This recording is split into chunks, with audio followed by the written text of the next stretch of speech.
Poštovani gledalci, dobrodošli u još jedno izdanje emisije Granice Istoka. Ja sam Harun Karčić. Turski predsjednik Recep Tayyip Erdogan nedavno je izjavio da Turska i Sjedinjene Američke Države ulaze u novu eru odnosa koji su se pogoršali posljednjih godina. Dugogodišnji saveznici imaju dugačku listu nesuglasica, od američke podrške kurdskim militantima u Siriji do turske kupovine ruskog raketnog sistema S-400. Ta kupovina je razljutila Washington i dovela do izbacivanja Ankare iz programa za proizvodnju najnovijih američkih borbenih aviona F-35, kao i sankcija turskim zvaničnicima i zabranu vojnih izvoznih dozvola. Washington kaže da ruski sistem predstavlja prijetnju za sigurnost NATO-a i insistira na tome da se sankcije ne mogu ukinuti dok se Turska ne riješi tog sistema koji je platila 2,5 milijardi dolara. Turska zauzvrat krivi Washington zbog odbijanja da joj proda Patriot rakete. Postoji li modus da Ankara i Washington riješe svoje nesuglasice, analiziramo u ovom izdanju emisije. Prije razgovora sa našim gostima, pogledajmo hronologiju pogoršanja američko-turskih odnosa. Tursko-američko prijateljstvo datira još iz 1831. godine, kada su Sjedinjene Američke Države uspostavile diplomatske odnose sa Osmanskim carstvom. To prijateljstvo je poprimilo sasvim novi oblik kada se Turska priključila NATO savezu 1952. godine i dodatno ojačala svoju prozapadnu političku orijentaciju. Turska je učestvovala u gotovo svim NATO misijama. Tokom Korejskog rata 1950. godina Turska je poslala 3 brigade da se bore protiv sjevernokorejskih komunista. Nakon hladnog rata, Sjedinjene Američke Države Tursku više nisu doživljavale kao važnog saveznika, iako su odnosi bili izuzetno dobri. Pogoršanje odnosa je počelo izbijanjem rata u Siriji. Turska je 2012. godine tražila da se izvan sjeverne Sirije uspostavi zona zabrane letova nalik one koja je uspostavljena nad Irakom 1990. godina kako bi se zaštitila sirijska civilna populacija od Asadovih snaga. Amerikanci su to odbili učiniti, dok Evropljani nisu bili pretjerano zainteresovani. To je rezultiralo dolaskom 3,5 milijuna sirijskih izbjeglica u Tursku, što je stvorilo veliki politički i ekonomski pritisak Ankari. Zatim, kada se pojavila grupa ISIL 2014. godine, Washington se želio boriti protiv te grupe, ali bez slanja svojih vojnika. Amerikanci su odlučili iskoristiti sirijske Kurde kao svojevrsne podizvođače radova u tom ratu. Jedini problem je bio što su se te marksističke kurdske grupe u Siriji, poznate kao jedinice narodne zaštite, nalazile na listi terorističkih organizacija Turske. Ta ista grupa, u Turskoj poznata kao PKK, već 40 godina vodi oružani ustanak protiv Turske i odgovorna je za smrt nekoliko desetaka hiljada turskih civila, policajaca i vojnika. Taj potez Washingtona je razljutio Ankaru i odnosi su zahladili. Treći razlog pogoršanih odnosa Amerike i Turske je Fethullah Gülen. Naime, vođa organizacije koju turska vlada drži odgovornim za neuspjeli puč 2016. godine i dalje živi u Americi i američke vlasti ne pokazuju volju da ga isporuče Turskoj radi suđenja, niti mu žele suditi pred američkim sudovima. Pojedini turski zvaničnici su čak optužili SAD da stoji iza pokušaja vojnog udara. Četvrti razlog je prodaja raketa. Naime, Turska od 2009. godine pokušava kupiti američke Patriot rakete, ali Kongres i Pentagon redovno blokiraju prodaju istih. Budući da Izrael, Saudijska Arabija i Emirati posjeduju iste rakete, Turskoj nije jasno zašto im SAD ne želi prodati isti raketni sistem. Kada je Turska nakon 10 godina odlučila kupiti ruske rakete S-400, Sjedinjene Američke Države su ih izbacile iz projekta proizvodnje F-35 borbenih aviona i odbili Turskoj isporučiti već plaćene avione. Washington je nametnuo i niz sankcija turskim zvaničnicima. Stoga turski zvaničnici danas kažu kako više nemaju razloga vjerovati Sjedinjenim Američkim Državama. Idemo sada do Istanbula gdje se nalazi Matthew Berza, bivši američki ambasador u Ankari. Mr. Berza, hello and welcome to the Al Jazeera Balkans channel. Now, bilateral relations between the United States and Turkey have hit a tough curve since U.S. President Lyndon Johnson's letter over Cyprus warning Turkey against military interference on the island. Relations fell to a new low when Washington decided to arm Kurdish Marxist militants in Syria. Does Washington understand Ankara's security concerns? Yeah, you're going back a long way with that really famous 1964 letter by then President Johnson, but that is a good place to start because, as the premise of your question asserts, the United States does not often understand or appreciate or care about Turkey's security concerns. So 1964 is a great place to start because the debate about what was happening then on Cyprus has been totally skewed.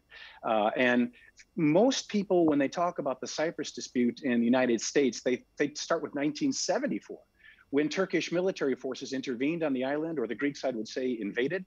But that happened because beginning back in the early 60s, first, the Greek Cypriot community abrogated the agreements that would form the foundation of Cyprus post-independence, according to which the Turkish Cypriot community was supposed to participate in the governing of Cyprus. And in 63, the Greek side abrogated those agreements, and then the intercommunal clashes began. And in 1964, I know there were a lot of Turks being killed because my wife's father, God rest his soul, took a very famous photo, a gruesome photo of children killed in a bathtub. So at that time, President Johnson didn't understand Turkey's security concerns.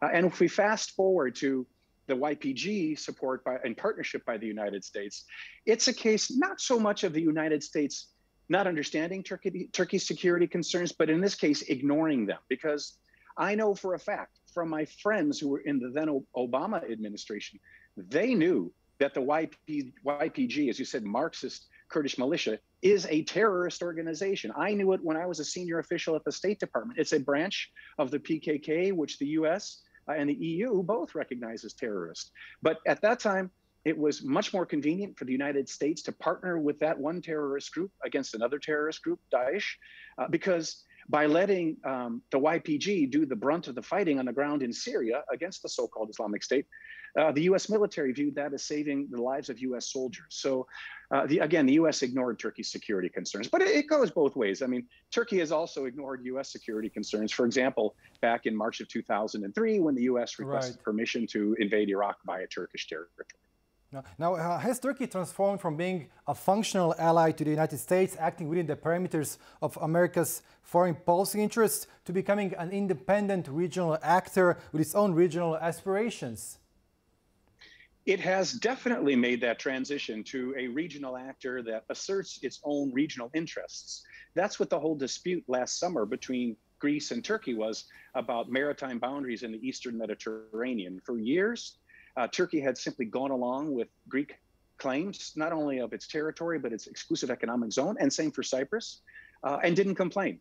And finally, when the Cyprus settlement talks brokered by the UN fell apart a few years ago, Turkey decided, well, it no longer makes sense just to go along with the consensus of our allies in Europe and the US, so we're going to assert our rights.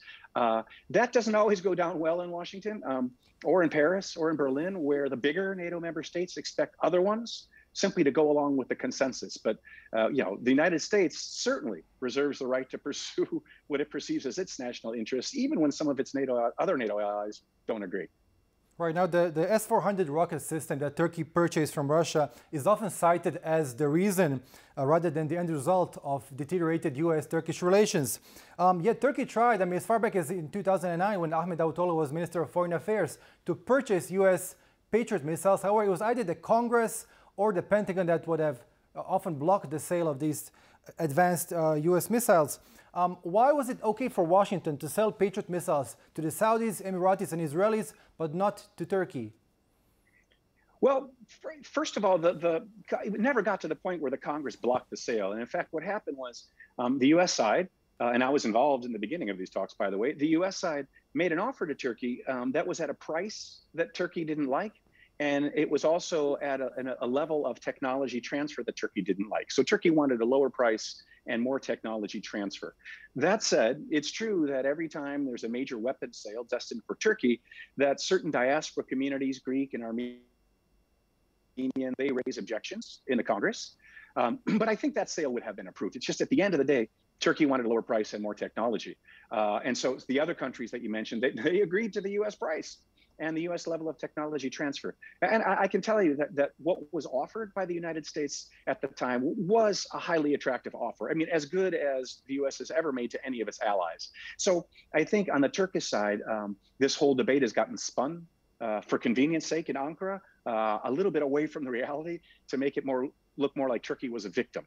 And Turkey's S-400 purchase, I mean, that really did shock people in Washington, especially in the US Senate, who came to perceive or misperceive that by buying such an advanced Russian system, Turkey was saying our relations with Russia are more important than our relations with NATO. I think that's not a fair interpretation, but it is the interpretation among many in Washington. Now, but does Turkey understand that over the past 200 years, it has fought at least 12 wars against Russia, losing almost each and every one of them? Russia has never been a close friend of Turkey. I make this point all the time to my colleagues in Washington who think that Turkey is going to lean toward Russia. I completely agree with you. Yeah, Turkey has maybe won 2 of those 12 wars, maybe only won 1, maybe one was a draw.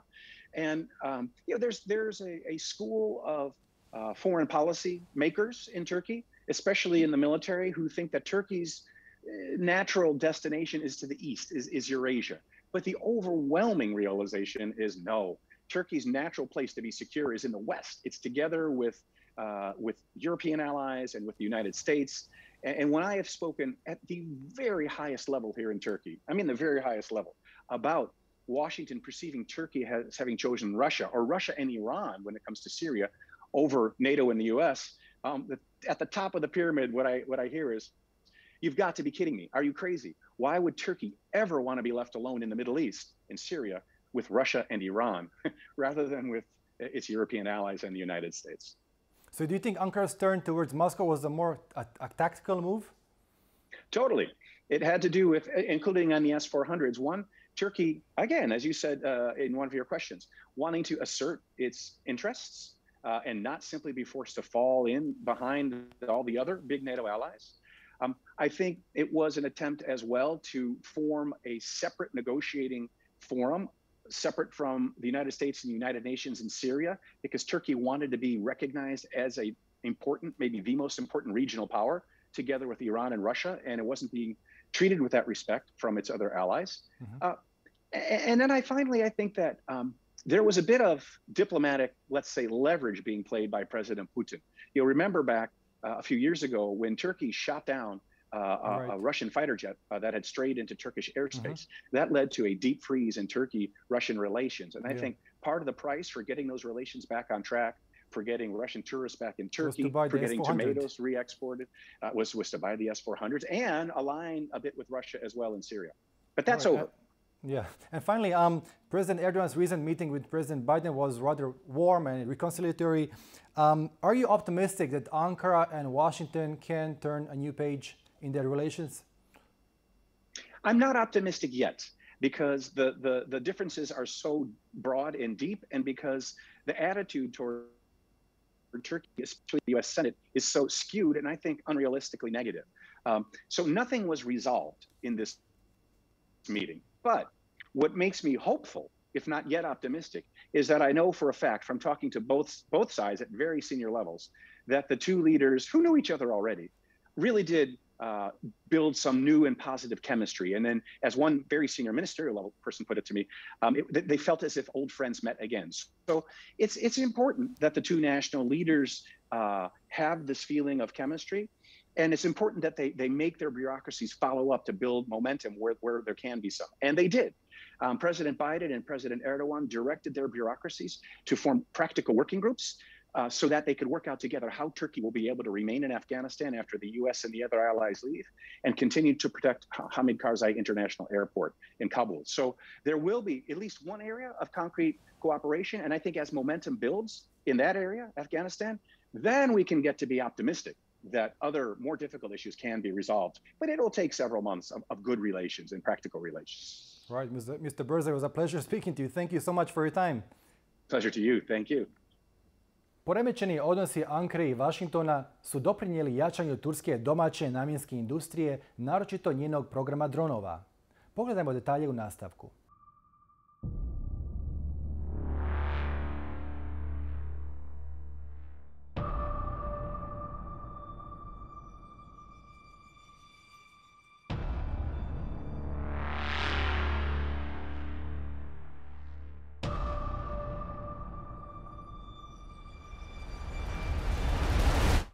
aracına güç verebiliriz.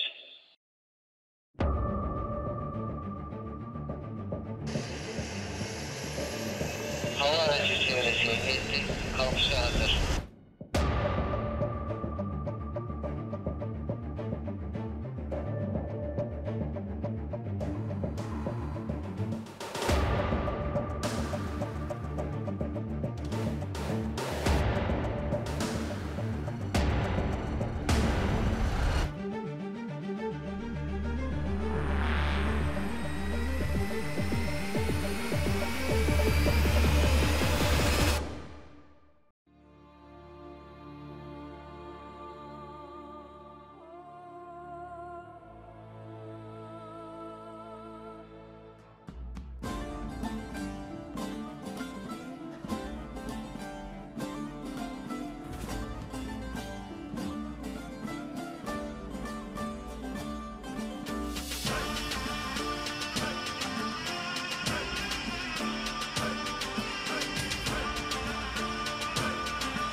Naš naredni gost je Güney Yıldız, novinar i istraživač na Njemačkom institutu za međunarodnu politiku. Güney, hello and welcome to the Al Jazeera Balkans channel. Now, Turkey's President Recep Tayyip Erdogan recently said that Turkey and the United States were entering a new era in ties after the NATO allies' relationship deteriorated over the last couple of years over an area of issues. How do you make sense of the Turkish president's gesture of reconciliation towards the United States? Turkey has been trying to strike a balance between Moscow and Washington since mid-2000s, and I think the pendulum swung more towards the Moscow side. And Turkey is important for Moscow, and it also can balance its relations with Moscow due to its links with NATO and the US. So when you have any problem with NATO links or relations with the US, it's difficult to balance that relationship. So that is the first reason. The second reason is that the tension between the two, Washington and Ankara, has been going on for so long, and it started to have tangible effects, like Turkey being kicked out of F-35 fighter jet program, which is a next generation fighter jet. And also, the tension adds to the instability that Turkey is being seen as from the point of view of the investors in the West. And another reason is the domestic politics and the economy side, because Turkey, being part of the Western bloc, gives confidence to investors in Turkey, as well as for the domestic politics, because Turkish public tolerates a government that has that fights against multiple enemies, as long as that fight produces something tangible, something palpable for their lives, like positive effect, which hasn't been the case. So people want a government that is not fighting against everyone. Mm-hmm. Now, the longtime allies have a very long list of disagreements, from U.S. arming of Kurdish Marxist militants in Syria to the purchase of Russian S-400 rockets, to the, as you mentioned, Turkey being kicked out of the F-35 program. This is quite a long list. Do you expect a solution anytime soon? No, I don't, unfortunately. There's a breakdown of conversation between the two countries due to different understandings of the same reality, as you've mentioned. Turkey's buying Russian S-400 missile system is seen as a negative move by the US. But for Ankara, they claim that they bought S-400 because they couldn't buy Patriot systems. And they say, we're not going to go back on our decision. And for the US, the support for the Kurdish fighters in Syria, Washington says that they have tried and tested every other force, including Turkey, before settling on with the Kurdish People's Protection Units, the YPG, to defeat Daesh. So they say, we've asked you before. And currently in Syria, Turkey is partnering more with Russia than the US through Astana processes, through other mechanisms. And right. Now, Turkey occupies a very vital spot on the Eurasian map, physically connecting the Black Sea with the Middle East, the Balkans, and the South Caucasus. If the U.S. wants to roll back Russian gains in the Caucasus, in the Black Sea, if it wants to foil back Iranian gains in Syria and Iraq, then it clearly must rely on Turkey. Is Washington aware of this, and is Washington aware of Turkish national security concerns? I think they're aware of Turkish national security concerns, but what they don't understand is that because of structural reasons, the US and Turkish interests do not align. One of the issues is that the geographical reciprocity that you mentioned between Turkey and powers like Russia and Iran, it actually affects the Turkish decision-making processes in a different way, which is that like there are more risks to confront Russia militarily or politically for Turkey than obviously for the US or for European countries because of the proximity and also Russia being involved in most conflicts around Turkey. And second is that Russia is not a military threat to the US as directly as it could be towards Turkey. And unlike in the Soviet Union, it is not an ideological threat to Turkey. Russia is not an ideological threat.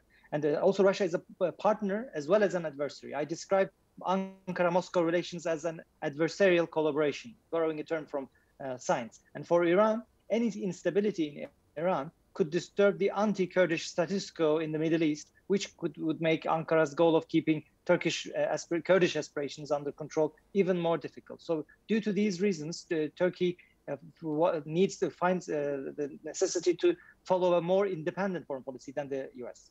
All right. And finally, Turkey has shown interest in operating Kabul's international airport once US troops pull out of Afghanistan. Why would Ankara be interested in operating an international airport in one of the most dangerous countries in the world? And could this serve as a confidence-building measure between Ankara and Washington? As you say, it is a very high-risk move. And when you fail to agree on a core list of problems, like as we've mentioned before, it can become a good idea to explore other side areas to compensate for the problem. So Afghanistan is another avenue for Turkey and US to cooperate. And the suggestion actually first came from the US to Turkish officials, and the Turkish officials that I've also spoken to yesterday told me that people are working on this file for months now. So it's not a new development. And Turkey's experience in Somalia, where Al-Shabaab threat prevents other powers to take risks, also it could serve as an experience that could be transferred to Afghanistan. Obviously, Al-Shabaab is much less powerful than Taliban in Afghanistan, but still an experience of operating in an area where a rebel group sways significant power actually gives Ankara some confidence. And if they can put that to use, especially with the support of Pakistan, Turkey sees that could be some possibility. Obviously, Taliban has so far rejected Turkish plans, and what would Taliban say on this would be the utmost importance, and I would see it as a very high-risk move for Turkey to be in Kabul without Taliban's blessing.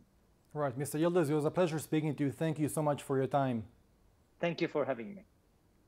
Ovo nije prvi put da Turska i Amerika prolaze kroz turbulentno razdoblje. Ipak, lideri obje zemlje šalju pomirljive poruke i kažu kako imaju više zajedničkih interesa nego nesuglasica.